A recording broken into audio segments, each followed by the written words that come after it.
ತಪಸ್ವೀಕರಿಸಿದ್ದು ಸತ್ಯ ಹೌದು ಅಂತ ಇದ್ರೆ ನಮ್ಮ ನಾಲಿಗೆಯ ಶಬ್ದಗಳಿಗೂ ಬಲ ಉಂಟು ದೇವರೇ. ಸತ್ಯವಾಕ ಸತ್ಯ ಹಿಂಸತ್ವ ಸ್ವರೂಪನಾದ ನೀನು ಇಚ್ಛಾ ಮಾತ್ರದಿಂದ ಯಾವುದನ್ನಾದರೂ ಮಾಡಿ ಮುಗಿಸುವ. ನೀನಾಗಿ ಶಶರೀರಧಾರಿಯಾಗಿ ಬಂದೆ, ನಿರ್ಗುಣನಾದ ನೀನು ಸಗುಣನಾಗಿ ಬಂದಿಯಲ್ಲ. ವ್ಯವಹಾರ ಪ್ರಪಂಚದಲ್ಲಿ ನಿನ್ನನ್ನು ನೀನು ತೋರಿಸುವುದಕ್ಕೆ ತೊಡಗಿದೆಯಲ್ಲ. ಅವಳಿಗೆ ಕೊಟ್ಟ ಮಾತುಂಟು, ನಾನು ಅವಳ ಗಂಡ. ಅವಳಿಗೆ ಏನೇ ಮಾಡಲಿ ನನ್ನಲ್ಲಿ ಒಂದು ಮಾತು ನೀನು ಕೇಳಬೇಕಿತ್ತು. ಅವಳನ್ನು ಕೊಲ್ಲುವುದಾ? ನಾ ಬಂದ ಮೇಲೆ ನಿನಗೆ ಯೋಚಿಸುವುದಕ್ಕೆ ಅವಕಾಶ ಇತ್ತು. ನಿಮ್ಮ ಹೆಂಡತಿ ಹೀಗೆ ಮಾಡಿದ್ದಾಳೆ, ನಾನೇನು ಮಾಡಬೇಕು ಅಂತ ಒಂದು ತಿಳಿದು ಅರ್ಥ ಮಾಡಿ ವ್ಯವಹರಿಸಬಹುದಿತ್ತು. ಈಗ ನೀನು ಕೊಂದಿಯಲ್ಲ, ನಾನು ಅವಳನ್ನು ಬದುಕಿಸ್ತೇನೆ. ನೀನು ಕೊಂದದ್ದರಲ್ಲಿ ಏನು ಅರ್ಥ ಉಂಟು? ಇಲ್ಲ. ಒಂದು ನೀ ಕೊಂದಿ, ನಿನ್ನ ಉದ್ದೇಶವನ್ನಾದರೂ ನೀನು ಈಡೇರಿಸಿದ್ಯಾ? ತಮಾದಿಗಳನ್ನು ಕೊಂದಿಯಾ? ಏನೂ ಮಾಡಲಿಲ್ಲ. ಹಾಗಾದ್ರೆ ಸುಮ್ಮನೆ ನೀನು ಪ್ರಸಂಗ ಮಾಡ್ತೇನೆ ಅಂತ ಸುಮ್ಮನೆ ಪ್ರಸಂಗ ಆಗ್ತದಲ್ಲ ಸ್ವಾಮಿ. ಹೀಗೆ ಮಾಡಿದ್ರೆ ಹೀಗಾಗ್ತದೆ ಅಂತ ಒಂದು ಪ್ರಸಂಗ ಆಗ್ತದೆ. ನಿನ್ನ ಪ್ರಸಂಗಕ್ಕೆ ನಾನು ಸ್ವಲ್ಪ ಬರೀತೇನೆ ಮುಂದೆ. ನಿನ್ನ ವೇಷ ಕಟ್ಟುವ ಹುಚ್ಚೆಲ್ಲ ಬಿಡಬೇಕು. ಒಂದೆರಡು ವೇಷ ಅಲ್ಲ, ಒಂದು ಸಾಧಾರಣ ದಶಾವತಾರ ಮಾಡಬೇಕು, 10 ಅವತಾರ ಮಾಡಬೇಕು. ನೀನು ಎಂಥದ್ದೆಲ್ಲ ವೇಷ ಕಟ್ಟಬೇಕು ಗೊತ್ತುಂಟ? ಚಂದದ ವೇಷ ಮಾತ್ರ ಅಲ್ಲ, ಚಂದದ್ದೇ ಹೆಚ್ಚಿದೆ. ನೀನು ಜಶವೇ ಮೊದಲಾದ ಒಂದು 4 ರೂಪದವರೆಗೆ ನೀನು ಎಂಥದ್ದು ಅಂತಲೇ ಅರ್ಥ ಆಗಬಾರ್ದು. ಮತ್ತೆ ಹದೋದಲ್ಲಿ ಅರ್ಥ ಆಗ್ತಾ ಹೋಗ್ಬೇಕು. ಸಾಧ್ಯ ಇಲ್ಲ. ನನ್ನ ಹೆಂಡತಿ ಸತ್ತ ಉರಿ ಒಳಗಿನಿಂದ ನನ್ನನ್ನು ಸುಡುತ್ತಾ ಉಂಟು.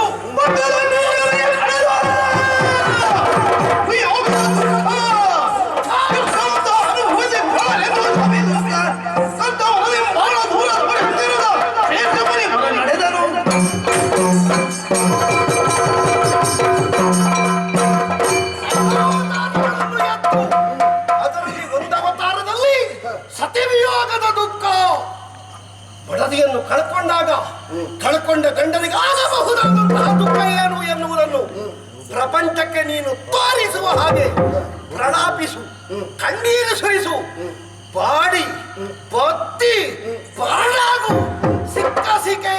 ಸಿಕ್ಕ ಜಾಗದಲ್ಲಿ ಹೆಂಡತಿಯ ಮುಖದ ಹಾಗೆ ಕಾಣ್ತದೆ ಅಂತ ಹೇಳಿ ಅರಸಿನದ ಕಣ್ಣಿಗೆ ಎರಚಿದ ಹಾಗೆ ಮುರುಳರ ಹಾಗೆ ನೀನು ತಿರುಗಬೇಕು.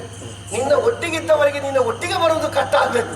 ಒಂದು ಜನ್ಮದಲ್ಲಿ ಹೆಂಡತಿಯನ್ನು ಕಳ್ಕೊಂಡ್ರೆ ಎಂತ ನೋವಾಗ್ತದೆ. ಒಂದೊಂದು ಸಲ ಅಲ್ಲ, 2 ಸಲ ನೀನು ಕಳ್ಕೊಳ್ಬೇಕು. ಊರಿನವರು ನಿನ್ನ ಸುದ್ದಿ ಮಾತಾಡ್ಬೇಕು. ಅವ ಗಂಡನೋ ಅವ ಎಂಥದ್ದು ಅಂತ ಊರಿನವರು ಮಾತಾಡ್ಬೇಕು. ನನ್ನ ಹೆಂಡತಿಯನ್ನು ಕೊಂದದ್ದಕ್ಕೆ ನೀನು ಅಷ್ಟೊಂದು ಅನುಭವಿಸದೇ ಇದ್ರೆ ನಾನು ಇದು ತನಕ ಮಾಡಿದ್ದು ತಪಸ್ಸಲ್ಲ, ಕೊಡುತ್ತಾ ಇರುವುದು ಋಷಿ ಶಾಪವಲ್ಲ. ದಶಾವತಾರಗಳನ್ನು ಎತ್ತು ನೀನು. ಧನುಜರ ವಧೆಗೆ ಮುಂದನುವಾಯ್ತು ಶಾಪವು.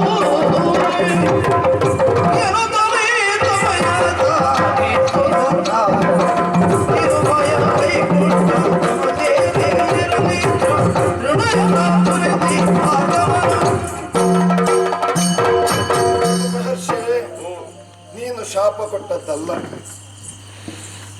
ಇದು ಶಾಪ ಅಲ್ಲ, ಇದು ಶಾಪವೇ ಅಲ್ಲ. ನನಗೊಂದು ಶಾಪ ಕೊಡ್ಲಿಕ್ಕೂ ಬರುವುದಿಲ್ಲ.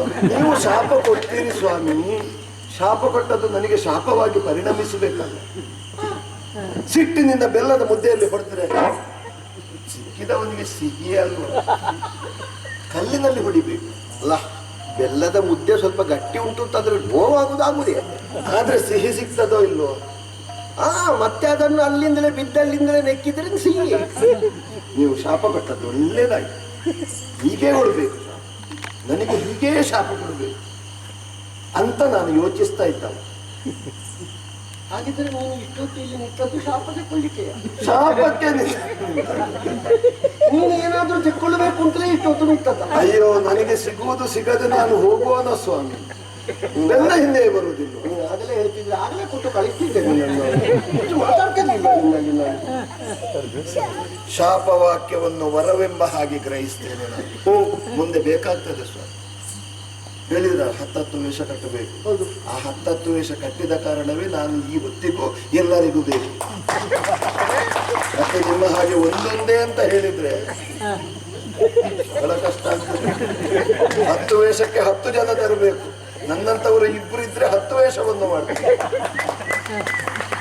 ಆಯ್ತಾ? ಧರಿಸಿಕೊಳ್ತೇನೆ. ನೀವು ಕೊಟ್ಟ ಶಾಪವನ್ನು ನಾನು ಧರಿಸಿಕೊಳ್ತೇನೆ. ಅನುಭವ